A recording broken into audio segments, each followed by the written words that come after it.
Assalamualaikum warahmatullahi wabarakatuh. Perkenalkan, nama saya Dina Syafina Al-Mumtaz dengan NIM 250104010156 dari kelas 25B tahun 2025.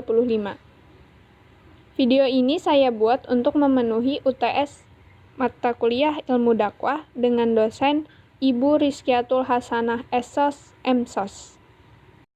Baik, kita akan masuk ke materi pertama, yaitu tinjauan umum tentang ilmu dakwah. Pertama-tama, kita harus mengetahui apa itu dakwah.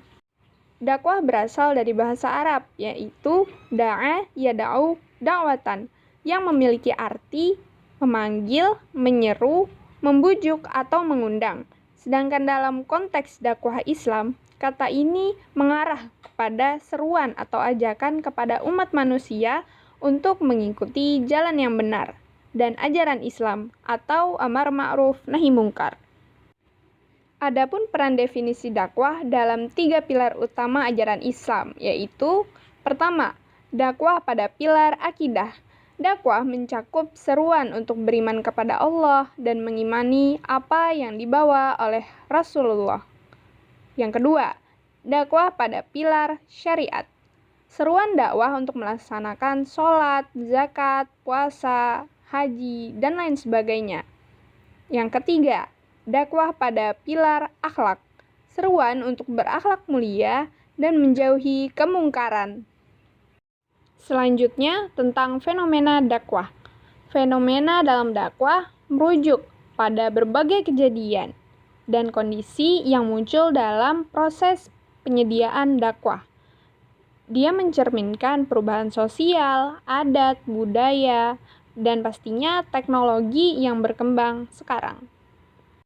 Fenomena dakwah mengacu pada pemahaman bagaimana dakwah berinteraksi dengan perubahan zaman, teknologi, serta kondisi masyarakat, dan bagaimana hal itu memengaruhi cara berdakwah dan disampaikan serta diterima oleh khalayak.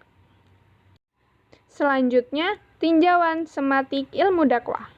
Tinjauan sematik dakwah berasal dari kajian makna kata dan istilah dakwah itu sendiri. Secara etimologis, dakwah berasal dari bahasa Arab yang mengandung arti ajakan, seruan, atau undangan. Dari segi istilah, dakwah mengandung pengertian menyeru atau mengajak untuk mengikuti suatu kebenaran dengan cara dan tujuan tertentu. Dalam sudut pandang sematik, dakwah memiliki 3 komponen utama, yaitu pendakwah atau pelakunya, sasaran dakwah atau mitra dakwah, dan pesan atau ide dakwah yang saling berkaitan dan tidak dapat dipisahkan. Berikutnya, definisi para ahli istilah ilmu dakwah.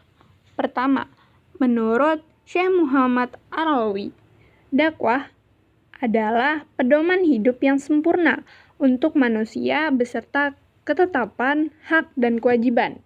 Yang kedua, Nasaruddin Razak, dakwah adalah suatu usaha memanggil manusia ke jalan ilahi menjadi muslim. Yang ketiga, Abdul Qadir Munshi, dakwah ialah mengubah umat dari satu situasi kepada situasi yang lebih baik di dalam segi kehidupan. Yang keempat, Imam Sayuti Farid, dalam dakwah, proses penyampaian ajaran Islam kepada umat manusia dengan asas, cara, serta tujuan yang dapat dibenarkan oleh ajaran Islam itu sendiri. Setelahnya kita akan memasuki materi kedua, yaitu konsepsi dan posisi dasar hukum, fungsi, dan tujuan dakwah. Memahami Al-Quran dan hadis sebagai sumber hukum dakwah. Hukum dasar berdakwah menurut Al-Quran dan juga hadis adalah wajib. Ini didasarkan pada Quran Surah Ali Imran ayat 104 yang diperintahkan agar ada segolongan umat yang menyeru kepada kebaikan dan menyuruh yang ma'ruf dan mencegah dari yang mungkar. Ayat ini menjadi dalil bahwa dakwah hukumnya wajib, yang menegaskan bahwa dakwah merupakan tugas penting umat Islam secara kolektif dan bisa menjadi kewajiban bagi para individu. Hadis riwayat Imam Muslim menjelaskan bahwa siapa yang melihat kemungkaran wajib mencegahnya dengan tangan, lisan, atau hati. Dan selemah-lemah iman adalah mencegah dengan hati. Semua pencegahan itu disesuaikan dengan masing-masing kemampuan individu.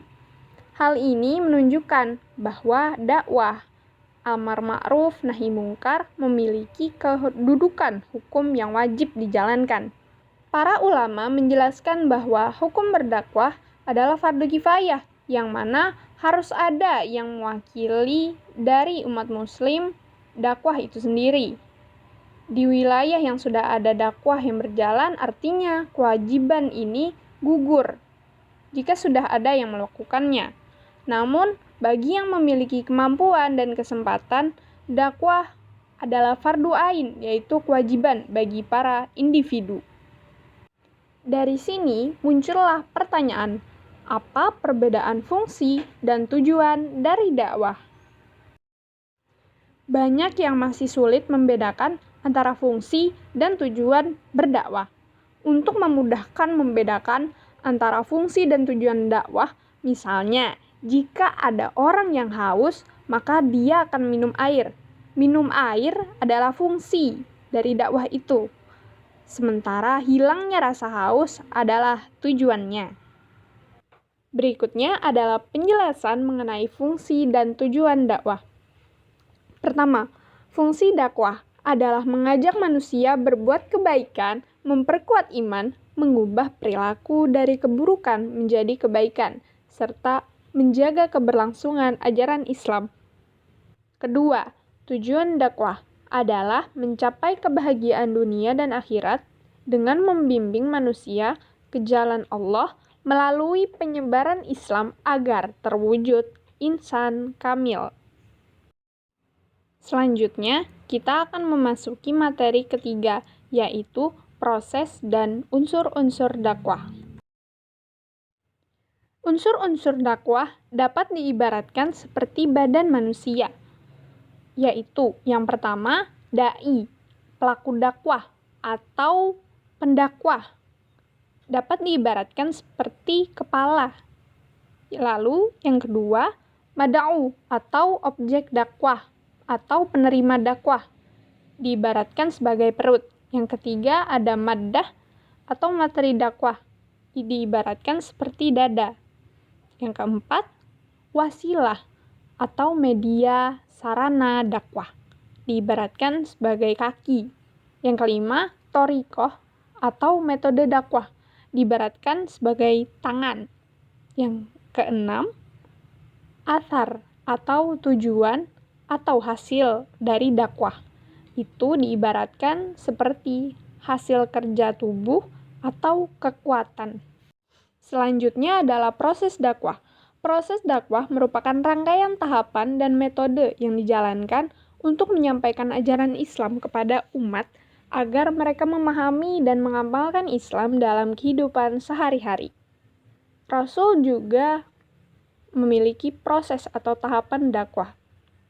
Tahap pertama yang dilakukan Rasulullah adalah berdakwah secara terbatas atau sirriyah selama 3 tahun. Terfokus pada kalangan yang terbatas, seperti keluarga dan sahabat dekat. Lalu, tahap kedua, Rasulullah menjalankan dakwah secara terbuka di Mekah, menyampaikan risalah Islam kepada masyarakat.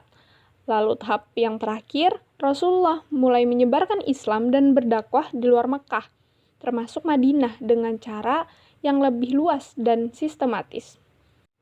Nah, ada istilah dakwah fardiyah. Dakwah fardiyah itu adalah bagian penting dari proses dakwah yang bersifat wajib bagi pribadi setiap muslim untuk mengajak dan membimbing orang lain secara langsung dan pribadi menuju jalan Allah. Oleh karenanya, memahami kaitan antara tahapan proses dakwah dalam konteks dakwah fardiyah sangat penting untuk diterapkan secara efektif. Setelahnya, kita akan masuk ke materi keempat atau materi terakhir mengenai objek studi ilmu dakwah. Yang pertama, mengenai objek material dakwah. Objek material dakwah adalah keseluruhan isi atau materi ajaran Islam yang dikaji seperti Al-Quran, Sunnah, hasil ijtihad atau penggalian hukum, dan penerapannya dalam berbagai aspek kehidupan.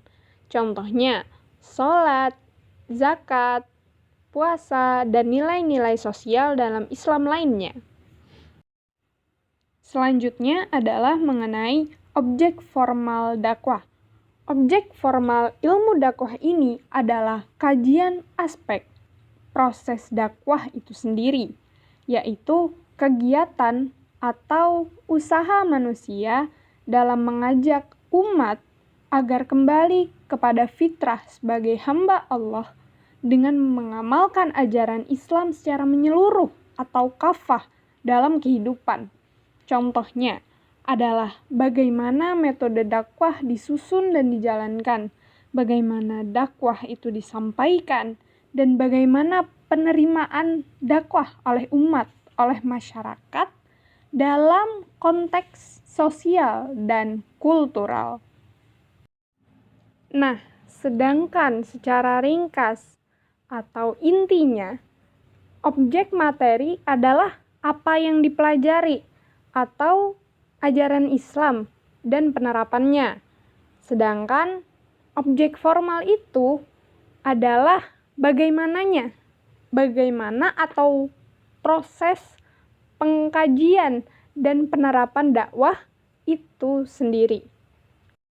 Dari seluruh materi yang sudah saya sampaikan, dapat disimpulkan bahwa dakwah adalah usaha menyampaikan ajaran Islam untuk mengajak orang beriman dan beramal sholih demi kebahagiaan dunia dan akhirat. Fungsi dakwah meliputi memperkenalkan ajaran Islam, menjaga keberlangsungan Islam, mengubah perilaku manusia dari jahiliyah menjadi Islami, dan membantu orang mendapatkan hidayah atau petunjuk.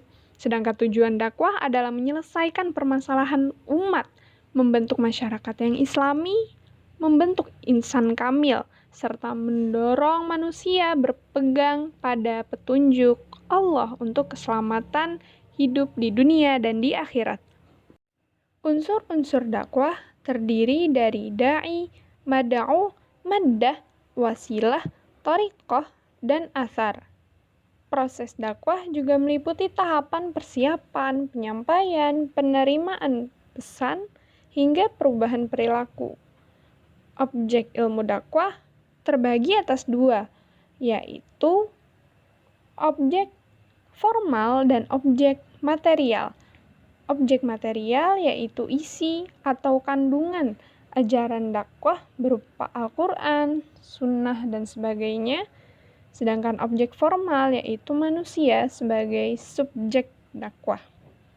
Dengan demikian, dakwah adalah aktivitas menyeluruh yang bertujuan mengajak manusia mengenal dan mengamalkan Islam dengan cara terpadu melalui materi, metode, dan sasaran yang jelas agar terwujudnya masyarakat yang Islami, berakhlak mulia, dan beriman kepada Allah Subhanahu wa Ta'ala.